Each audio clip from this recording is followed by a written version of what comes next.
यह एक कामुक और खड़ा होकर चलने वाला नर भेड़ था। नर भेड़ों के बाड़े में आया नर भेड़, लेकिन बड़ा दरवाजा पहले ही बंद था। 3 घंटे बाद एक नर भेड़ बाहर निकला। 4 खड़े भी नहीं रह पाए और सीधे जमीन पर गिर पड़े। और 5 महीने बाद नर भेड़ों ने बच्चे जनने शुरू किए, जिससे किसान दंपति बहुत खुश हो गए। लेकिन उस समय जिस नर भेड़ का पेट बहुत बड़ा था, वह भी 5 महीने पूरे होने पर भी बच्चा नहीं। तब जाकर वह नर भेड़ बच्चा जनने वाली थी। दंपति ने प्रसव में मदद की तो औरत ने हैरानी से अपने पतिदा जुआंग को देखा। उसे यह मेमना बहुत खास लगा। वह उसे कमरे में ले गई और खुद पालने लगी। अक्सर खिड़की के नीचे आकर अपने बच्चे को बुलाने की कोशिश करती, लेकिन औरत आवाज सुनते ही उसे भगा देती और बच्चे को दिखाने भी नहीं देती। जब दंपति लौटे तो देखा आयडा गायब है। दोनों तुरंत ढूंढने निकले। इलाका पहाड़ी और सुनसान था, ऊपर से घना कोहरा। तब पहाड़ पर उस नर भेड़ को छिपा देखा। भागकर पहुंचे तो सच में आयडा मिल गई। औरत ने तुरंत आयडा को गोद में ले लिया। दा जुआंग ने कपड़े उतारकर उसे ओढ़ाने की कोशिश की। जैसे ही आयडा पूरी तरह दिखी, सच्चाई सामने आ गई। वह आधी इंसान आधी भेड़ थी। जब दंपति फिर से बच्चे को ले जा रहे थे तो भेड़ माँ पीछे पीछे चिल्लाती रही, बच्चा वापस मांगती रही। रात में औरत नींद से जागी तो फिर वही आवाज सुनी। किसी खतरे से बचने के लिए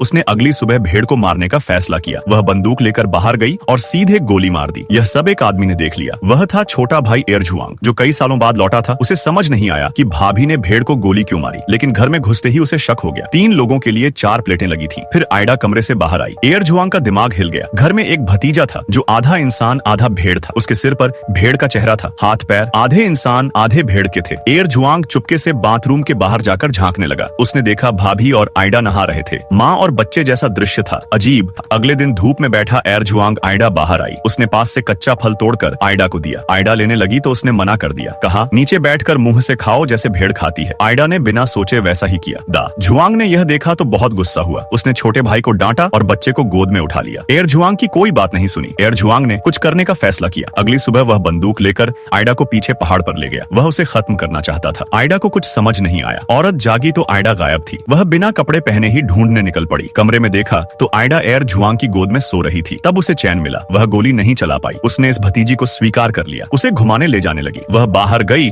तो कुत्ता किसी चीज को घूर रहा था। उसने देखा तो एक भेड़ सिर वाला आदमी था। कुत्ता उसे रोकने दौड़ा और मारा गया। आयडा डरकर घर भागी। आईने में देखकर समझ गई कि वह भी वैसी ही है। रात को वह औरत से लिपटकर सोई। दीवार पर लगी तस्वीर में भेड़ों का झुंड था। भेड़ों की आवाजें उसके दिमाग में गूंजने लगी। वह आवाज जो उसे निकालनी चाहिए थी, लेकिन कभी सीखी नहीं। एरजुआंग ने मौका देखा, लेकिन औरत पीछे हट गई। अगले दिन उसने एरजुआंग को जाने को कहा, क्योंकि वह आयडा को नुकसान नहीं पहुंचा सकता था। आयडा ने भेड़ सिर वाले आदमी की बात किसी को नहीं बताई। खतरा करीब आता रहा। कुत्ता मर चुका था। औरत घर लौट रही थी। दा जुआंग आयडा को बाहर घुमा रहा था। फिर गोली की आवाज आई। औरत दौड़ी। उधर दा जुआंग का गला खून से भरा था। आयडा डर से जमी थी। सामने वही भेड़ सिर वाला आदमी था। उसके हाथ में वही बंदूक थी।